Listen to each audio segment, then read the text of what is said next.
Meaning of Farmer George.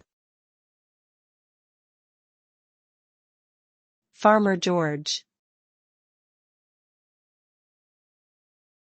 Farmer George. Farmer George.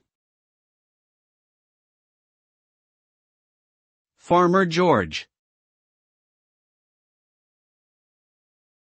Farmer George is a nickname for King George III of England, who reigned from 1760 to 1820. He was called this because he had a strong interest in agriculture and farming, and spent much of his time on his farms.